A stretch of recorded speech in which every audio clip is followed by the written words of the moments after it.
si hay un término que preocupa a la sociedad If there's a term that society in general is worried about it, and the people in society, it's a term which we perhaps call employability. Let's hope the PowerPoint starts. Employability.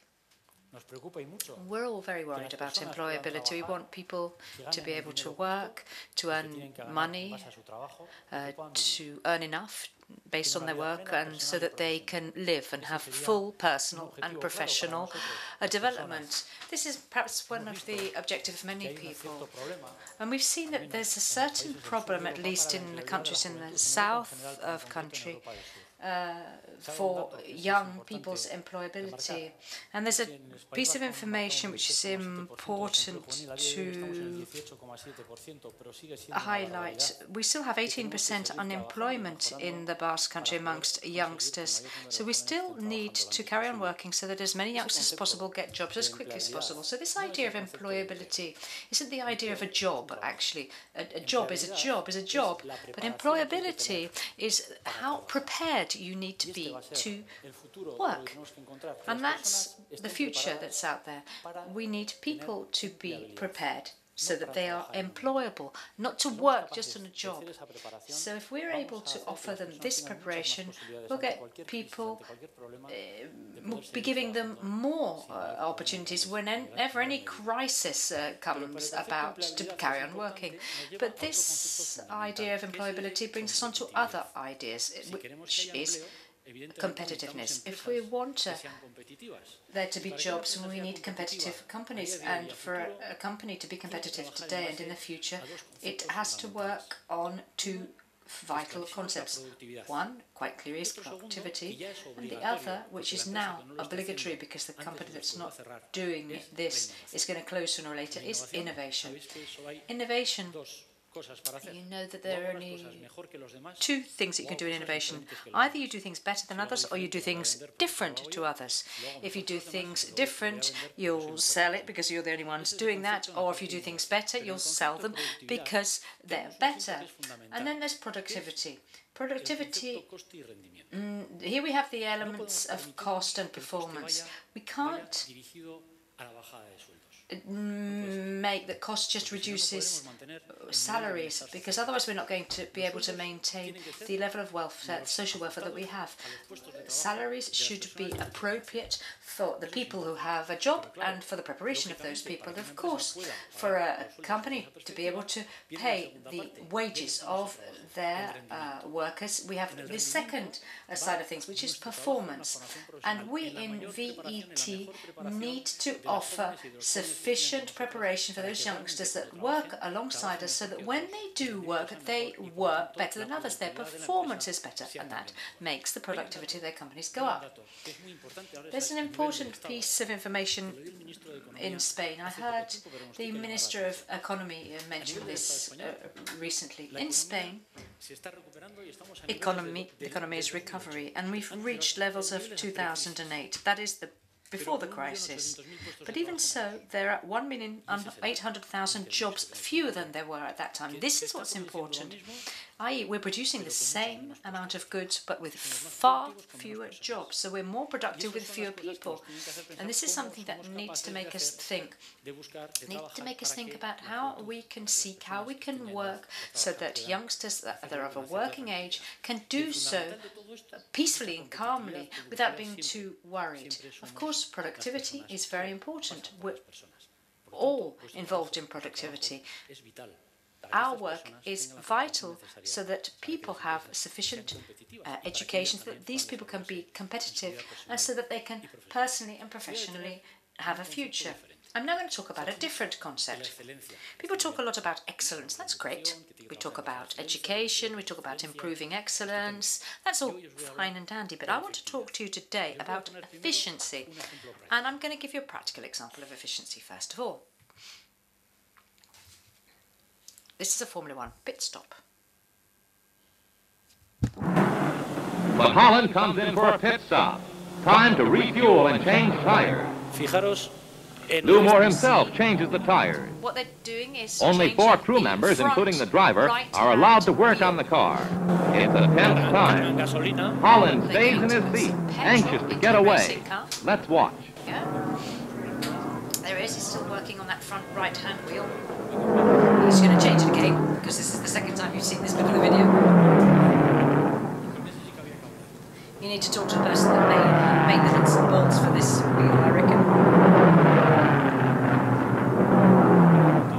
So they're carrying on. They're now going to go round to the other side. See, there's another wheel.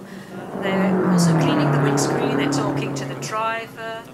They're taking the other wheel off. Of course, that needs to be changed too. The 3 or 4 at the bottom left-hand corner, coordinating the whole operation. One to get a fire extinguisher just in case. He's the safety expert. The tires are changed at last. Okay. A crewman polishes the windshield as Holland moves away just 67 seconds after he stops. Back and off he goes. Back to the race. Okay, there you go.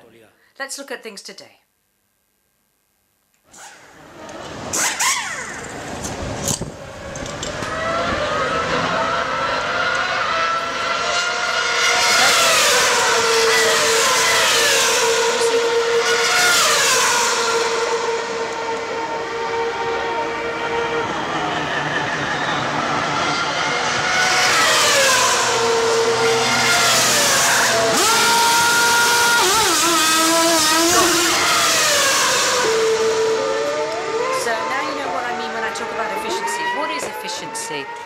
Efficiency is the sum of a whole series of very important elements.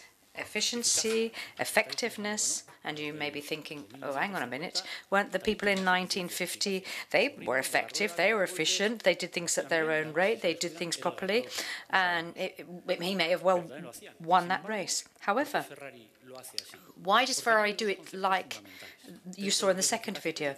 Because what is efficiency? Efficiency is knowing what you have to do. Did you notice those people, how tense they were? That the people in red in the second video, they knew that what they were going to do, they had to do properly. If you're going to do something, do it properly. But you've got to add to that speed and precision.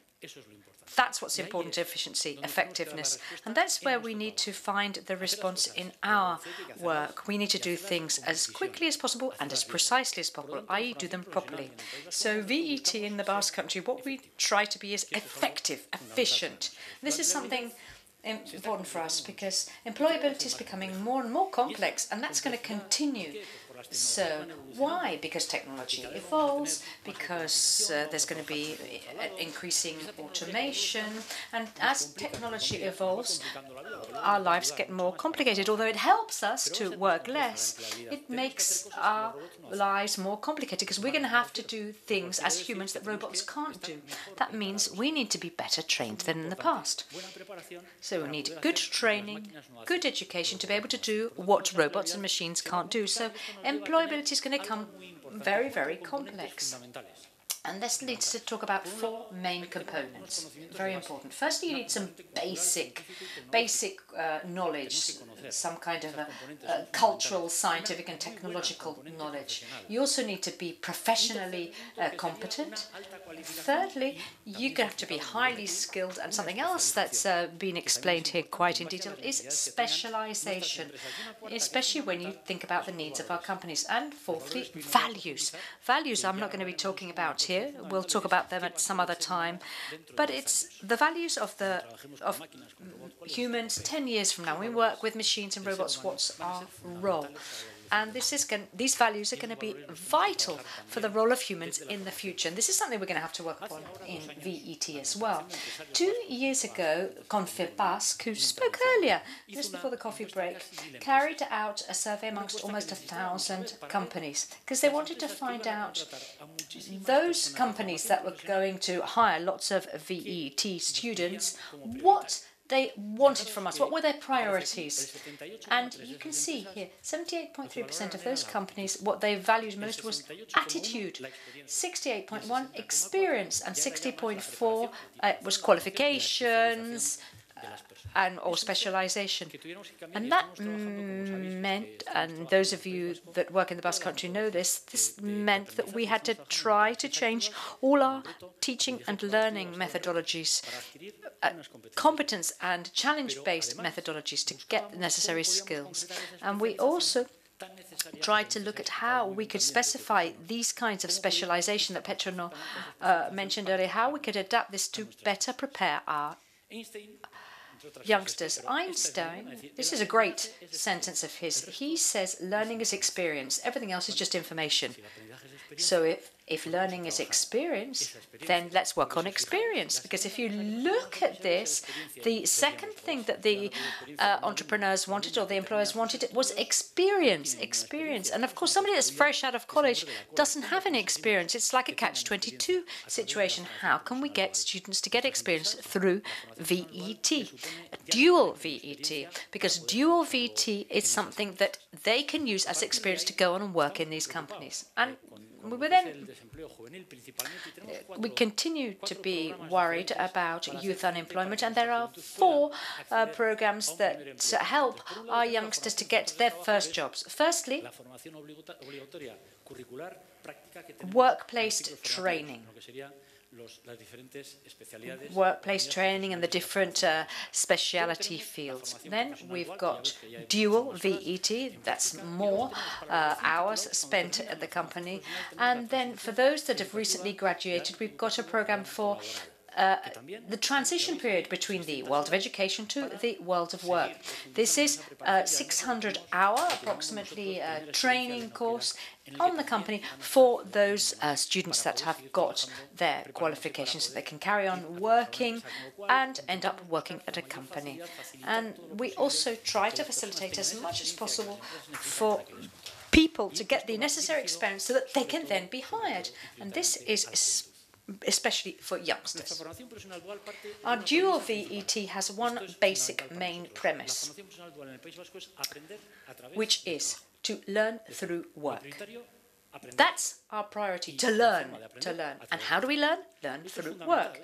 This is something that's vital because after that, the main objective is to provide qualification, but not qualifications and then the product or the productive process. We're worried about their qualifications, there's the experience, the skills that they have. We're not so worried about the product or the productive process because we know that the person will then go on and learn that, but they need to have the necessary skills and learning that they've acquired to get onto the productive process.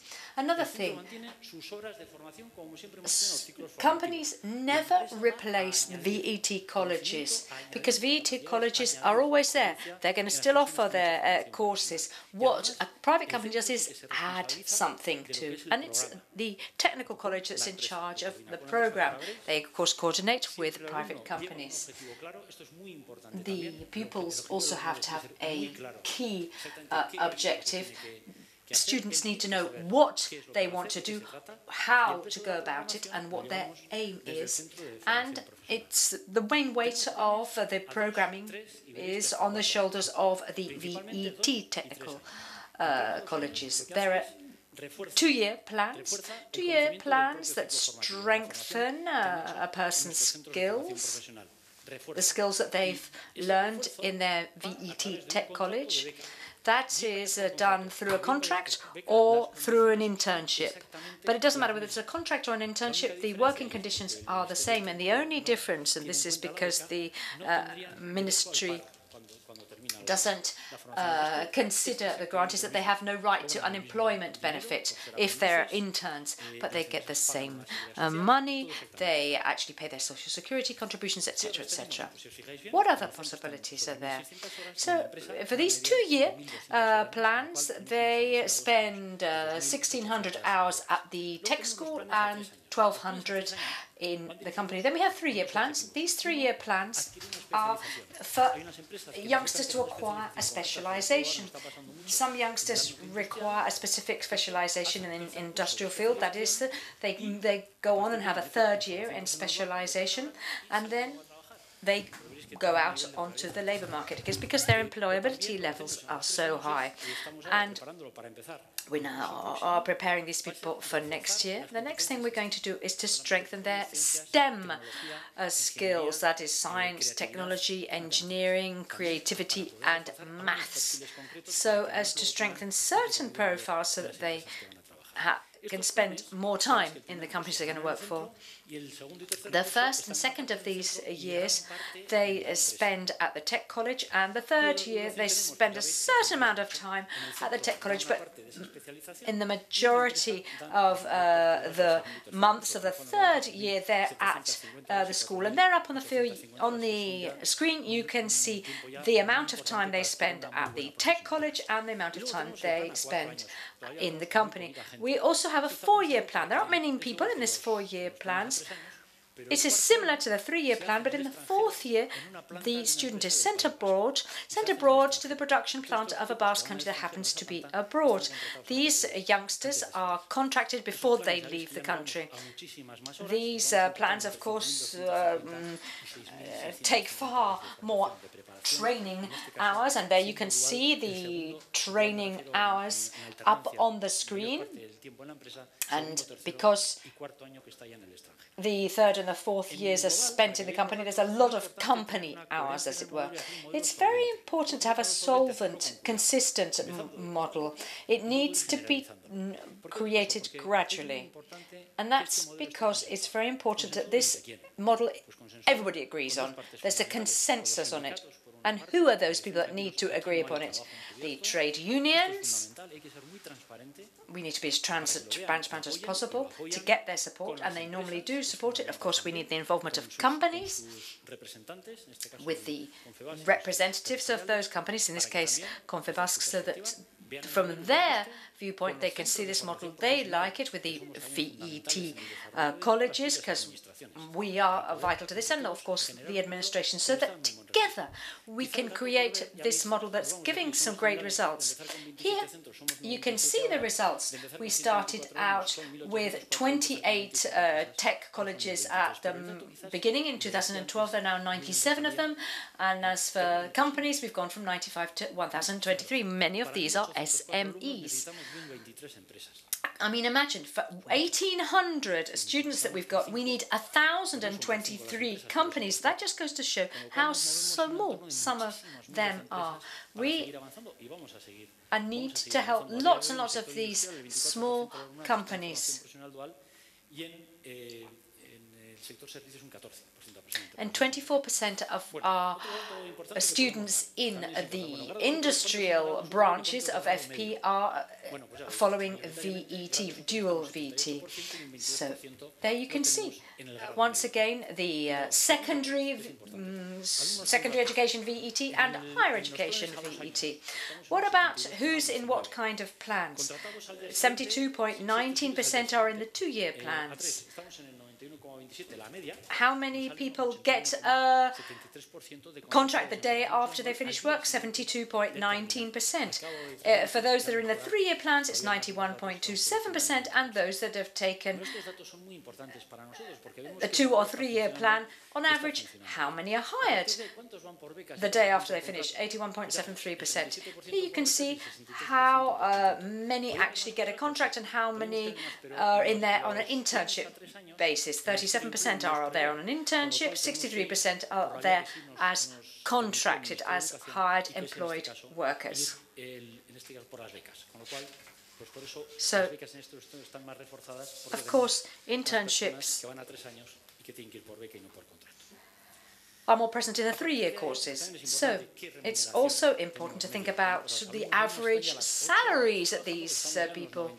Those students that work 8 hours receive 797 euros on average. Those that are only 5.7 hours get 579 euros per month, either a contract or on an internship. But what's important is the level of satisfaction. That really is important. It's vital for us. We want to know if the results are good, of course, but it's no good saying, oh, you know, this is all very interesting, great, yuppie, yuppie. No, we always prepare our programs and then analyze them afterwards, and analyze with each and every one of the stakeholders. That means the companies, the students, the professors at the different colleges, and with that we get an idea of how the VET dual model in the Basque Country is working. I don't know if you can see this up on the screen. First question, have you been explained how this works? Yes, 82%. Is the work that you're carrying out related closely to what you've studied? Yes, 80%. Does the activity that you've carried out at the company have they helped you learn more technical skills different to the ones that you'd worked on in the school? Yes, 83.4%, and so on and so forth. What about the students? Did the tutor help you? Have your instructors in the companies organized your activities? Have they monitored you? Yes. Does the company have the necessary means and resources, and are they appropriate to develop this program? 83.6% reply yes. So the overall score from the students is 8.4% out of 10. And here we can see the scores given out by the private companies when they were asked, what do you think about the way in which the VET colleges are managing the dual VET program? Well, 8.52. This is out of 10, of course. And there you can see the other scores. Do you think the student has done his or her work properly, productively, efficiently? 8.68%. What's your overall score for the dual VET model? 8.8 out of 10. That's very important. How many of you would hire, once again, other students to get in VET? Would you like to carry on in this program? 95.3% say, yes, this is so important. But what about their tutors? By the way, these surveys that are carried out amongst students are anonymous, so they're very reliable. What about the VET technical schools? Is the training that you receive to be tutors in the VET dual program, is it sufficient for the organization of the different educational modules both in the VET school and in the company? 72% say yes. What about the shared tutorships? Have their aim been met? 82% say yes. So what about the plan that's been designed together with the company, which includes the specific results of learnings in the models? And were they specific enough for the activities that had to be carried out both at the VET college and at the company? 82% say yes. And the overall score from the tutors is 8.2 out of 10. It's so important. It really is so important.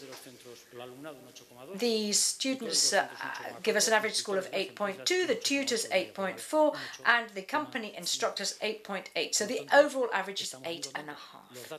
Are we happy? Of course we're happy. We've got good data, but what's very, very important is the satisfaction surveys, what the users of this model really say, and especially the students, how they envisage that, and the tutors as well. That for us is vital, and we've realized that we are taking the right route, and we're going to carry on down that route as well. This approach, this overall score that you've seen there, is a position in which, okay, does that mean everybody should be dual VET? Is dual VET going to solve all the problems that we have in the world of employment? No. Is it going to help us? Yes. There's some kinds of professions that are going to need a lot of dual VET students. Yes, but not everybody. Not everybody has to be in dual VET. Nor is dual VET going to be the panacea of all our ills. What I do want to say here is that today I'm giving this presentation, and yet this wouldn't have worked at all